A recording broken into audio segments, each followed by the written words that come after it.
Une Europe de l'ambition, d'une démocratie vivante. Res je lepo, da se lahko pogovarjava v maternem jeziku v Evropskem There are parlamentu. still some who blame this war not on Putin's lust for power, but on Ukraine's thirst for Borimo freedom. ne prosto za sebe. Państwo wiecie, a za Polska te, żeby Europa realizuje swoje zobowiązania wobec NATO w dwójnasób, jeśli chodzi o... Evropska? Četrt.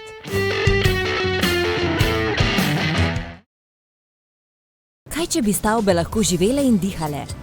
Vizionarski raziskovalci iz raziskovalnega centra v Izoli o podpori EU razvijajo okolju prijazne gradbene materiale s pomočjo gliv.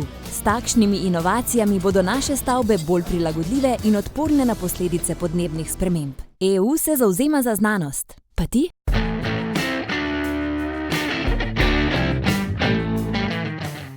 Spoštovani in cenjeni, dobrodošli v podcastu Evropska četrt, podcastu o vsem, kar vas bo zanimalo o Evropski uniji, pa niste vedeli, koga vprašati.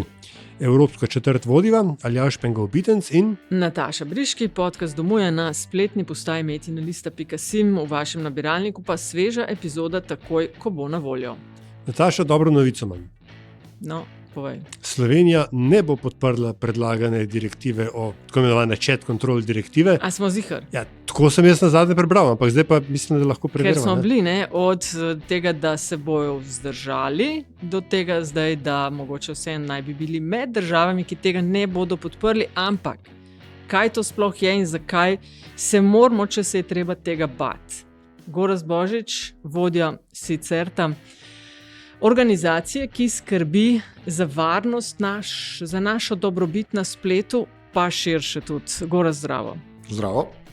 Najprej čestitke za 30. rojstni dan, ki ga praznujete skoraj in kmalu in sploh v letošnjem letu. Zdaj pa pojmo od začetka.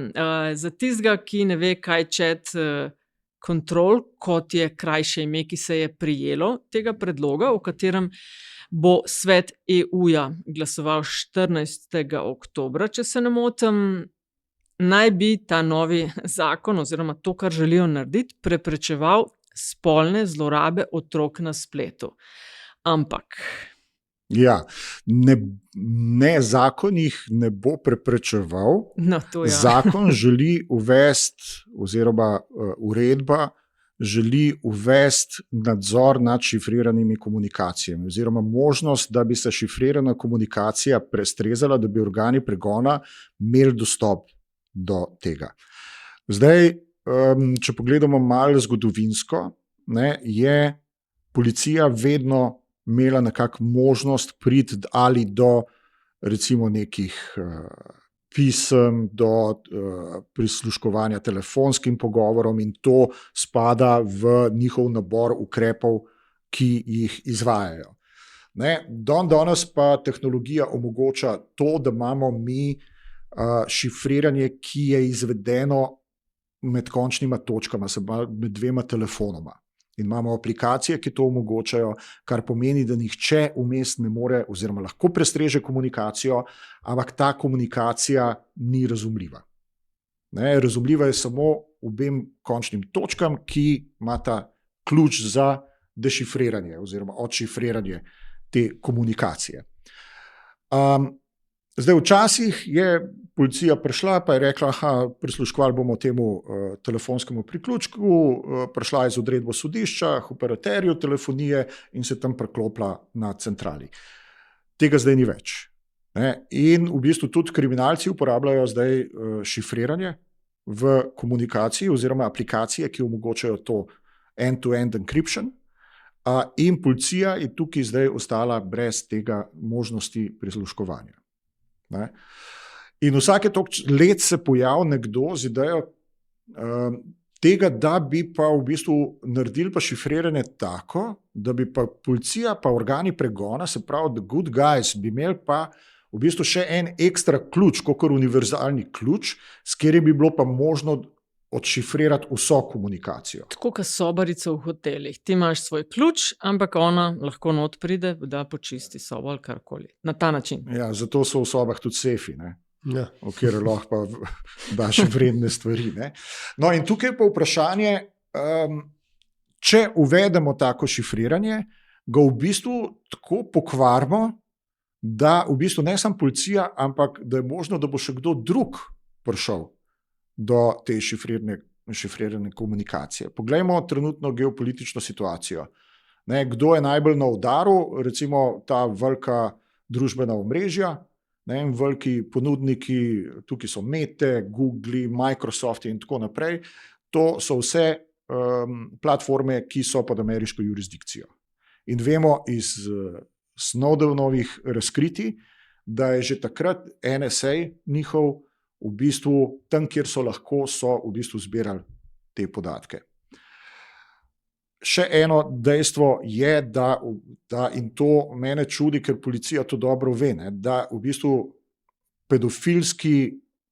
pedofilska združenja ne poslujejo na odprtem internetu, ampak imajo posebne zaprte skupine in matematika je tukaj znana, javno objavljena. Oni bojo si naredili svoje platforme, ki ne bo imela univerzalnega ključa. To bi bilo treba prepovedati določene aplikacije, določene matematične postopke bi bilo treba prepovedati. To je Francija imela v 90-ih letih, ko so klasificirali šifriranje kot orožje. In pol so imeli probleme, recimo francoski CERT zelo dolgo časa ni smel uporabljati šifriranja. Kar pomeni, da občutljive podatke morajo pošiljati in the clear. Se pravi v čistopisu. Amerika je prepovedovala izvoz močnega šifriranja dolga leta. In je tukaj potem zgodba, kako je pa Phil Zimmermann, ki je napisal Pretty Good Privacy, PGP, ki ga še danes sploh CSIRT skupnost, se pravi CERTI, ga uporabljamo, in ga ni smel izvoziti iz Amerike. Dokler ni nekdo ugotovil, da v bistvu to pa ne velja za tiskan material, ker spada pod prvi amandma svobodo govora. In so izvorno kodo za PGP natisnili v knjige, enih je prišel v Ameriko iskat, jih prinesel v Evropo, so poskenirali in je bila zadeva pa brez zamere. Ja, to mogoče kot zanimivost. Že v bistvu tam pod predsedovanjem Billa Clintona, se spomnim, so neki probali v Ameriki s Clipper-čipom narediti za v bistvu prestrezanje šifrirane komunikacije v mobilnih omrežjih in je neslavno propadel. In vsak strokovnjak za šifriranje bo povedal, da tazga sistema se ne da narediti, ki se ga ne bi pol dal zlorabiti. Ali je šifriranje postane pol prešibko in ga lahko tudi kdorkoli drug razbije, ki ima zadost resursov. Sploh pa v bistvu, kdo bo strokovno podprl to.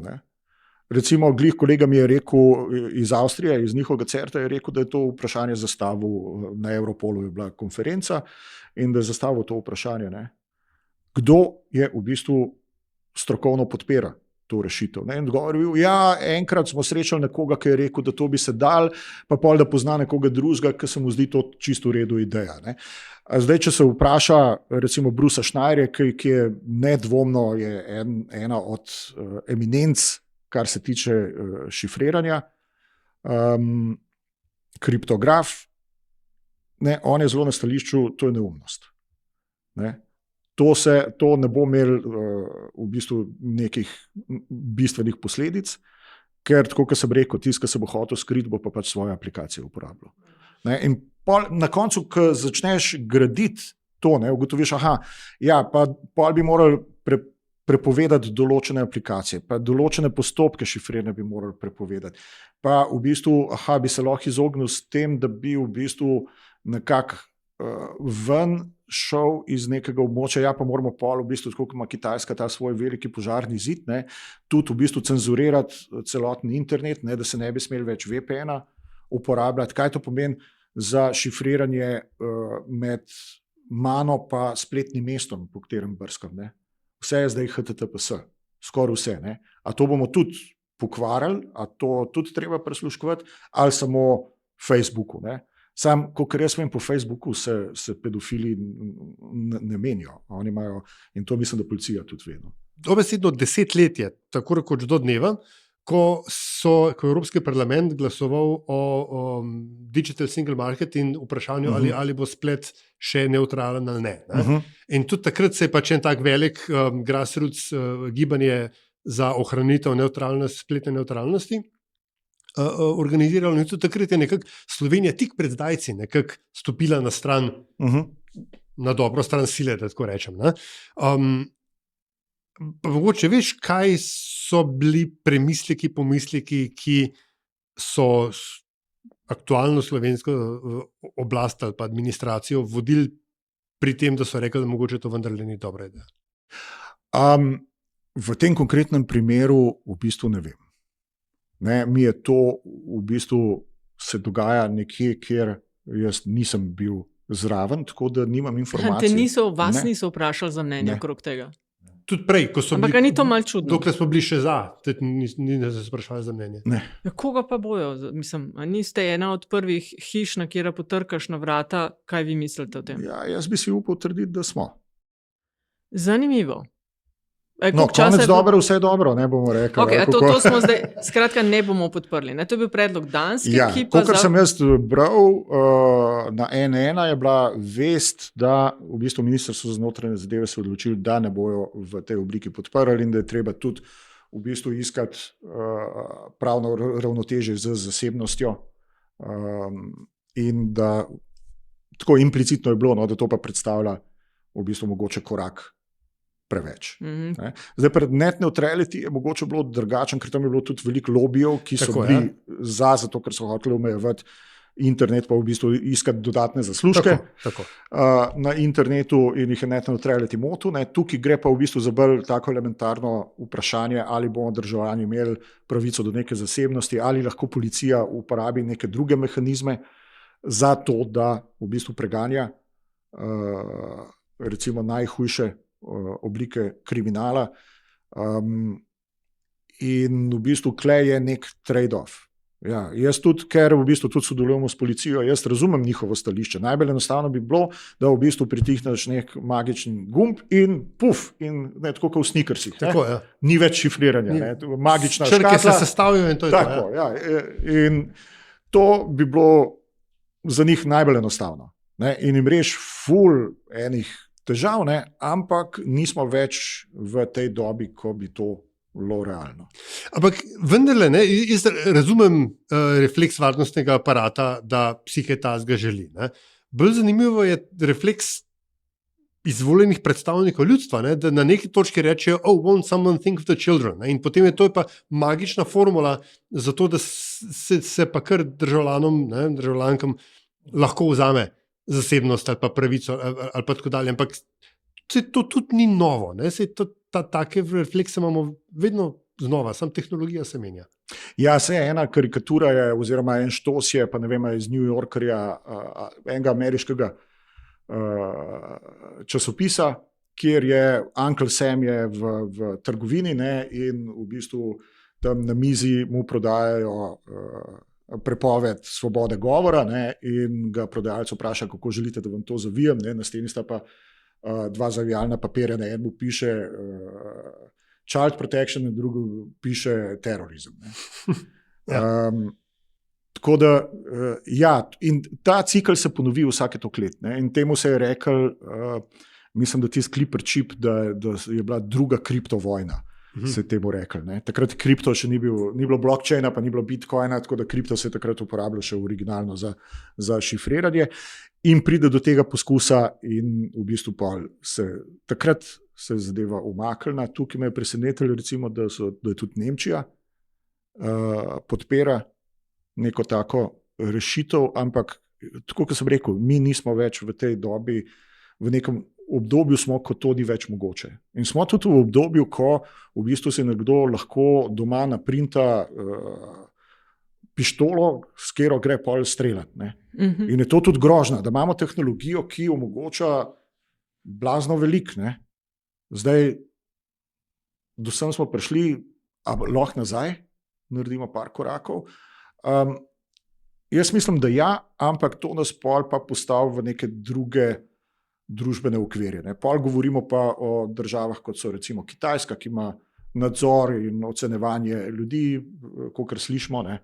A nas tudi to čaka, da bomo imeli te profile, da bomo imeli nek družbeni scoring, tako kot Black Mirror. Koliko je pa pomembno, recimo, koliko so, če smo pa pri chat controlu, ne, se pravi sam domicil podjetja, skupine, kakorkoli, ki ima neka aplikacija. Ne. Dva tabora sta nekaj saj v Sloveniji, ali pa tri, no, se mi zdi, eno je Viber, v bistvu točno ne vem, kam spada, pa WhatsApp, pa Signal. Ne. Zdaj, WhatsApp spada pod skupino Facebook, in čim pa Facebook, pa nekako že pa oni sodelujejo z NSA-jem, pa tako dalje. Ne. A je v današnji dobi to še važno, iz katere države, iz katere območja kdo prihaja? Sigurno je in tudi sigurno je koristno, da pogledamo nek track record podjetja. Ne? Kaj je Facebook do zdaj že naredil, kako se je odzval, ne? Kakšne vse zanimive prigode smo imeli, vključno s Cambridge Analytico, ne? In to, kako so oni ukrepali, da se malo spomnimo na tista zaslišanja Marka v senatu ameriškem, ne, kako je tam odgovarjal, ne, kako se je tam obnašal in zdaj v bistvu, kako v bistvu so se vsi prišli pokloniti Trumpu, ne, in v bistvu tudi že vidimo, da umikajo aplikacije, ki jim ne pašejo. Ne, iz Applovih trgovin in iz Google Playa, mislim, da nazadnje tudi. Ne. Tako da je čist prav, da se vprašamo, kdo stoji za tem. Ne. Zdaj, koliko lahko ugotovimo, imamo tudi primere, ti švicarski primer, ko v bistvu se je ugotovilo, da neko podjetje, ki je pa neke šifrirne naprave prodajale, pa v bistvu ustanovila NSA v Švici. Ne. Mislim, da je KryptoAG. Ja, tako je. Tako da do nekje lahko odkrijemo, pa se moramo zanašati pol v bistvu tudi na v bistvu ljudi, ki nekaj več vejo o tem. In tukaj sem jaz zelo na strani Signala, ker je odprtokodna zadeva, ne zdaj, da bom jaz šel preverjati to kodo, ne, ampak so ljudje, ki grejo preverjati to kodo, ki si bojo to vzeli za v bistvu nek izziv in bojo ugotovili, a so noter napake ali ne, pa v bistvu tudi zelo jasno vodstvo stoji na tem, da v bistvu ne bojo popustili tukaj in da bojo poskrbeli za to šifriranje. Tudi recimo pri tem prestrezanju oziroma pri tej aplikaciji, ki so zalotili, kaže obrambnega ministra, nekaj povabil novinarjev v tisto skupino. Ne. To ni bil Signal originalen, ampak tako imenovan fork, ne, se pravi, v bistvu vzeli so za osnovo so vzeli Signalovo kodo, pa so pa dodali še hrambo arhiviranje sporočil, ne, česar Signal ne omogoča. Ne. Se pravi, pri tem predlogu regulacije gre za to, da naj bi se nad kriptiranimi sporočili izvajal nadzor, sistem bi morebitne v narekovaju nepravilnosti ali pa možne zlorabe otrok zaznal in pošiljal, nekam to prijavljal, ne, s čimer bi se potem ukvarjali naprej, ampak kot si povedal, ima kar nekaj napak ali pa možnosti za zlorabe že sama ta ideja. Predlagala je Danska, 14. oktobra naj bi na svetu EU, bodo o tem glasovali. Predlog bo šel čez glasovanje, mislim, da je kvalificirana večina, se pravi, da more 55% držav glasovati, ki predstavljajo 65% EU populacije. Očitno, saj Slovenija ne bo med tistimi, ki bi to podprle, a tebe skrbi kot nekoga, ki se ukvarja z varnostjo. Če dalje več teh poskusov, ki targetirajo zasebnost nas na spletu. Me skrbi, ja. Me skrbi, ker imam ta pogled nazaj, ne? Zato ker sem že toliko dolg na tem področju, da se je odnos začel spreminjati.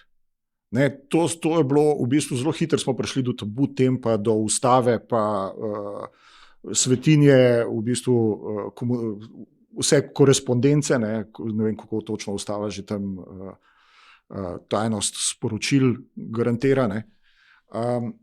Da zdaj v bistvu zelo lahkotno razmišljamo, kaj je tam ena ustava, dajmo v bistvu malo drugače rešiti. Ne.